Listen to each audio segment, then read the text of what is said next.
नाम है हरिया, मैं काम करता हूँ बहुत बढ़िया, खाता हूँ खाना और रोज गाता हूँ गाना। अरे यार, आज तो बहुत देर हो गई। इस खतरनाक जंगल को देखकर तो मेरे हाथ पैर ठंडे हो गए हैं। अगर मैं वक्त पर गांव नहीं पहुंचा तो मालिक बहुत नाराज हो जाएंगे। तभी हरिया को एक आवाज सुनाई देती है। सुनिए हरि जी। अरे, ये आवाज किसने दी? तभी हरिया को सामने कुछ दूर एक औरत खड़ी दिखाई देती है। अरे भाई, ये औरत अकेली इतनी रात को इस जंगल में क्या कर रही है? चलकर पूछना पड़ेगा। फिर हरिया अपनी बैलगाड़ी उस औरत के सामने लाकर रोक देता है और उससे पूछता है। अरे सुनिए, आप इतनी रात को इस खतरनाक जंगल में अकेली क्या कर रही है? तभी वो औरत मीठी आवाज में कहती है, अरे हरि जी, आप आ गए। मैं कब से आपका इंतजार कर रही थी।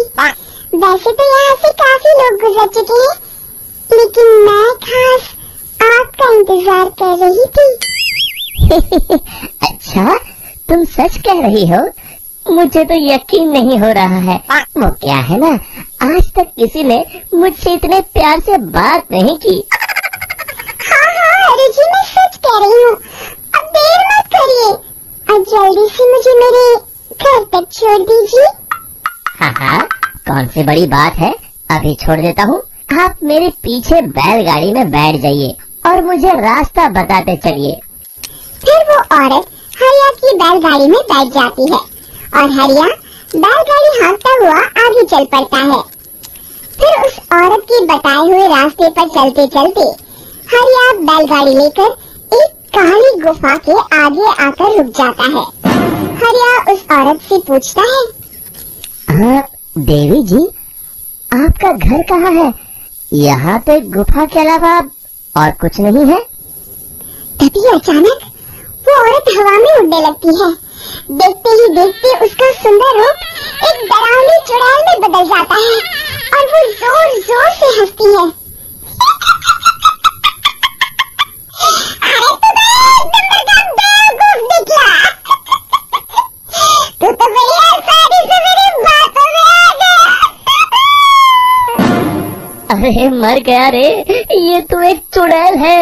हे भगवान बचा ले, ये तो बड़ी डरावनी दिखाई दे रही है। और फिर अगले ही पल हरिया की बैलगाड़ी में रखा सारा सामान हवा में उड़ता हुआ उस काली गुफा के अंदर चला जाता है और वो चुड़ैल भी उस गुफा के अंदर जाकर कहीं गायब हो जाती है। हरिया ये नजारा देख बुरी तरह घबरा और परेशान हो जाता है। अरे, ये चुड़ैल तो मेरा सारा सामान लेकर गुफा में गायब हो गई। अब क्या होगा? अगर मैं गांव खाली हाथ गया तो मालिक मेरी अच्छी खबर लेंगे। मेरी इस बात का कोई यकीन भी नहीं करेगा। फिर आखिर वही हुआ। हरिया के मालिक चंपक सेठ को हरिया की किसी भी बात पर रत्ती भर भी यकीन नहीं हुआ। चंपक सेठ को लगा हरिया झूठ बोल रहा है और उसने ही लालच में आकर सारा सामान हड़प कर लिया है। फिर हरिया को बेईमान समझकर चंपक सेठ उसे काम से निकाल देता है। अगले दिन अपनी दुकान में परेशान बैठा चंपक सेठ गुस्से में बड़बड़ाता है। अरे, दुकान में तो सामान बिल्कुल भी नहीं है। अब मुझे ही शहर जाकर सामान लाना होगा। फिर वो अपनी बैलगाड़ी लेकर शहर चला जाता है। शहर से सामान लेकर जब चंपक सेठ वापस गांव लौट रहा होता है, तभी उसे एक आवाज सुनाई देती है। चंपक जी, ओ चंपक जी। अरे, ये तो कोई मेरा नाम लेकर मुझे पुकार रहा है। फिर उस रास्ते में वही औरत खड़ी दिखाई देती है। फिर क्या था, हरिया की तरह चंपक सेठ भी उस औरत के पास अपनी बैलगाड़ी लेकर जाता है और वो भी उसकी चिकनी चुपड़ी बातों के मुंह जाल में फंस जाता है। फिर चुड़ैल उसे भी अपनी गुफा तक ले जाती है और उसका सारा सामान लेकर गुफा में गायब हो जाती है। बेचारा चंपक सेठ लाचार होकर खाली हाथ गांव लौट आता है। फिर ये उस जंगल में रोज की बात हो जाती है। जो कोई भी शहर से कुछ लेकर गांव की तरफ लौटता, वो चुड़ैल उसे बेवकूफ बनाकर उसका सारा सामान लेकर गुफा में गायब हो जाती। एक दिन हरिया एक लकड़हारे को उसी जंगल की तरफ जाते हुए देखता है। फिर हरिया उसे रोकते हुए कहता है, अरे भाई, क्यों अपनी मौत को दावत दे रहे हो?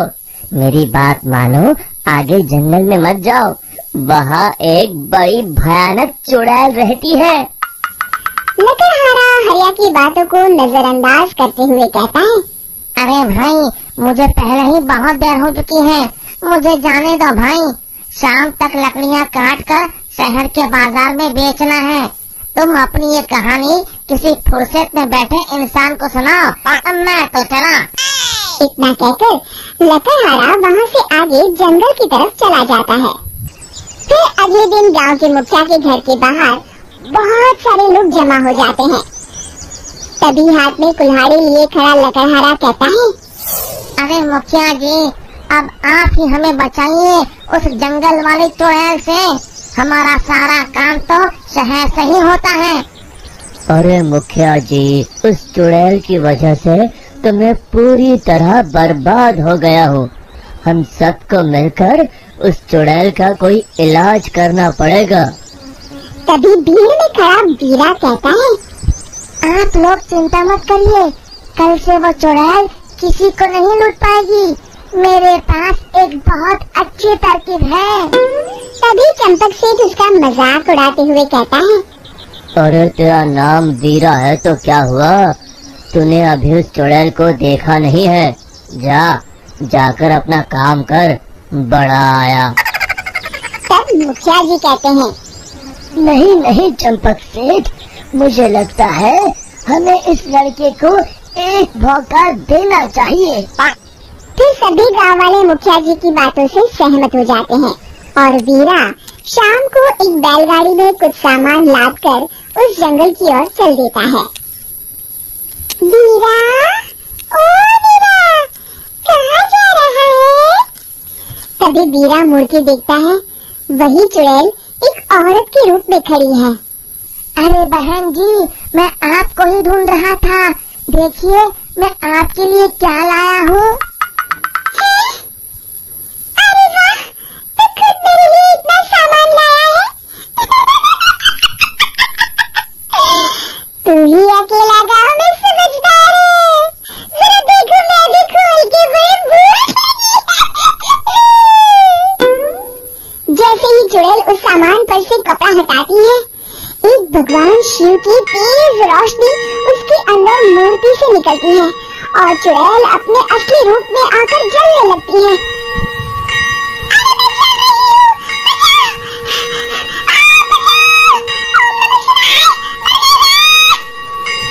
देखते ही देखते वो चुड़ैल रात के साथ उड़ जाती है और सभी गांव वाले भी वहां जाते हैं। शिक्षा बुराई पे सदा अच्छाई की ही जीत होती है।